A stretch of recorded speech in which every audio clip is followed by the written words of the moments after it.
क्या बताऊं, कभी कभी मुझे ऐसा लगता है कि मैं कपड़ा ही ना पहनूं। এর যেন সবসময় সবকিছু মাথায় উঠে থাকে। কোনো এক সময় বমি হয়েছিল বলেই তো এমন জিনিস পয়দা হয়েছে। जी लीजिए, खाइए। শুধু পিতাজি না, তোমাকেও খাওয়াবো। खाइए। দেখো কি সুন্দর নাতনি তার দাদুকে খাওয়াচ্ছে। गाइस, आज मेरे पापा के पापा मेरे दादाजी आए हैं मेरे से मिलने के लिए। তাই দাদাজিকে খুলে দেখাচ্ছিস? पापा को मिलने के लिए आए थे, बट पापा नहीं है। পাপাকে দেখতে পাচ্ছে না তাই তোর জিনিস দেখাচ্ছিস? मेरा तो पेन सब कुछ धुल गया है। ঢুল গায়া নেই, সব কুছ খুল গায়া। ঠিক বলেছিস। इसलिए सूखा नहीं है तो मैं ऐसे ही बैठी हुई हूँ। শুকালেও তো এভাবেই বসে থাকবি। पैसा बर्बाद बहन चो। दादाजी, आपको आने में कोई तकलीफ तो नहीं हुई? तकलीफ तो नहीं हुई, लेकिन तेरी दादाजी बोलते क्यों नहीं? ये समस्या है रे, क्या बोलने का। আচ্ছা, তো দাদাজি তাহলে কথা বলতে পারে না? বলবে কি করে? বললেই তো মেয়েদের ভয়েস বেরিয়ে পড়বে। हमारे बहुत प्यारे दादाजी हैं, बहुत सालों के बाद आए हैं। দাদাজি খুবই পেয়ারি, সেই জন্য মুখ দিয়ে কথা বলতে পারে না, বললেই তো ধরা পড়ে যাবে। কি বিশ্বাস হচ্ছে না? প্রমাণ দাও। দাদাজির সামনের দিকটা দেখো, এত উঁচু কেন দাদাজি? দাদাজি নাকি দাদিজি বলবো না। क्या करे? ঠিকই, কি আর করা, কন্টেন্টের জন্য মেয়ে হয়েও দাদাজি সাজা। এদেরকে আমি কিছু বলতে চেয়েও ঠিক বলতে পারছি না। কেন? কেন আবার? গাইডলাইনের ভয়। না হলে মা আর ছেলে মিলে এভাবে অসভ্যতা করার মজা আমি দেখিয়ে দিতাম। I am back. ভিডিওটা শুধুমাত্র এন্টারটেইনমেন্টের জন্য, কাউকে পার্সোনালি আঘাত করার জন্য নয়। So hey, welcome back to my channel achieve over. শুরুতেই সবাইকে জানাই হ্যাপি নিউ ইয়ার। थैंक्स। ভেবেছিলাম এই মা ছেলেকে একটু শিক্ষা দেব, কিন্তু গাইডলাইনের ভয়ে সেটা পাচ্ছি না। তবে হ্যাঁ, একেবারে কিন্তু ছাড়ছি না। কি মজা, কি মজা। বছরের শুরুতেই একটা গড়ে রোস্ট নিয়ে চলে এসেছি। তো ভিডিও শুরুর আগেই ছোটরা ভিডিওটা স্কিপ করো, আর গুরুজনেরা কি চাইলে ক্ষমা ঘেন্না করে ভিডিওটা দেখে নিতে পারো। তো চলো শুরু করি।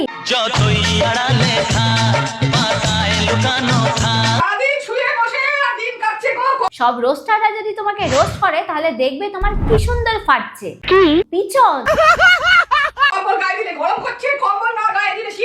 বোঝাই যাচ্ছে তোমার তার কেটে গেছে। ভীষণ জ্বালা, সেই জন্য কোনো কাজ নেই ক্যামেরা অন করে নোংরামো করা ছাড়া। पैसा बर्बाद बहन चो। করিস না এগুলো, কেন করছিস? কেন আবার? মায়ের যেমন শিক্ষা। কেন করিস? কারণ এখনো বোঝার ক্ষমতা হয়নি তাই। বাচ্চা তো বাচ্চা। যে মায়ের কোনো লজ্জা নেই সেই সই। স্লিপ খাচ্ছে পায়ের মধ্যে। সেই জন্যই আমার ভিডিও থেকে স্লিপ করে দূর করে দিলাম। বাবাই এসে গেছে আবার সেই ন্যাকা বাবাই। कुछ भी দেখে তো শ্রাদ্ধ বাড়িতে আসছি আমরা। কি কি কি? শ্রাদ্ধ বাড়িতে আসছি আমরা। বলছি তোদের গায়ে কি গন্ডারের চামড়া? জানি তো, না হলে শ্রাদ্ধ বাড়িতে এমন সাজ দেয় কারা? মা আমার শাশুড়ি মা মারা গেছিল তো ওই জায়গাটাই। শাশুড়ি মারা গেলে বুঝি এত সেজে গুজে শ্রাদ্ধ বাড়ি যেতে হয়? মানে খেতে আসিনি, ঠিক আছে, খালি দেখাশোনা করতে আসছি। দেখাশোনা না, বল দেখাতে এসেছিস। বলেন কি? তোর নেকি বাবাইকে। ये भगवान क्या जुल्म है। সে দেখে দেখে চলে যাবো। আরে নেকি, তুই সম্মানের কি বুঝিস রে? ঠিক আছে, খালি দেখাশোনা করতে আসছি। শ্রাদ্ধ বাড়ি হলো শোকের বাড়ি, আর তুই এমন সেজে গেছিস মনে হচ্ছে শ্রাদ্ধ বাড়ি না বিয়ে বাড়ি। হ্যাঁ জানি তো, ধুপসির সাথে থেকে থেকে তোর বুদ্ধিও ধুপসির মতোই হয়ে গেছে। তখন দেখে খালি আয়না দেখছে। শ্রাদ্ধ বাড়ি গিয়ে র্যাম শোতে হাঁটবে তো, তাই দেখে নিচ্ছে সবকিছু ঠিকঠাক আছে কিনা। আমার মেয়ে অক্লান্ত পরিশ্রমের পর কাকিমা, তোমার মেয়ে অক্লান্ত পরিশ্রম করেছে একের পর এক ছেলের কাঁধে শুয়ে। প্রথম ভিডিওগুলো কিন্তু ওর সঙ্গেই মানে স্টার্ট করেছে। अभी मैं गाली नहीं दे सकता। 1.5 বছর পরে এই ঘরটা কমপ্লিট করেছে। তার জন্য সে অনেক ছেলেকে ধরেছে, ইউজ করেছে, ছেড়েও দিয়েছে। फैमिली फैमिली देखती है। সাথে আমার মেয়ের পরিশ্রম তো আছেই। একদমই ভীষণ পরিশ্রম করেছে তোমার মেয়ে, খেয়ে শুয়ে বসে। এবার আমরা জানি তো অনেকে অনেক কথা বলবে। শুধু বলছে না, চোখে আঙুল দিয়ে দেখাচ্ছেও। আমার মেয়ে অক্লান্ত পরিশ্রমের পর ও মা, কি বলতিস মা? বলতিছে তুমি অক্লান্ত পরিশ্রম করেছো নতুন নতুন ছেলে ধরে ভিডিও করতে গিয়ে।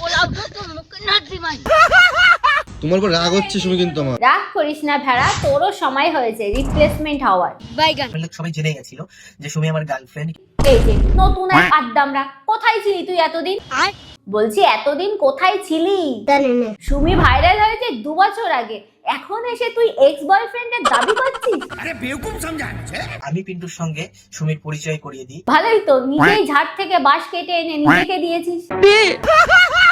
আমি এর জন্য বিদেশে চলে আসি, চলে আসার পর আমার মতন কাজ করতে থাকি। তাহলে হঠাৎ করে এখন আবার কুড়কুড়াতে এসেছিস কেন? আমার ওদের নিয়ে কথা বলার কোনো ইচ্ছা ছিল না, সোশ্যাল মিডিয়ায় আসার কোনো ইচ্ছা ছিল না। কিন্তু এসে পড়েছিস ভাইরাল হওয়ার নেশায়। मैं गाली नहीं दे सकता।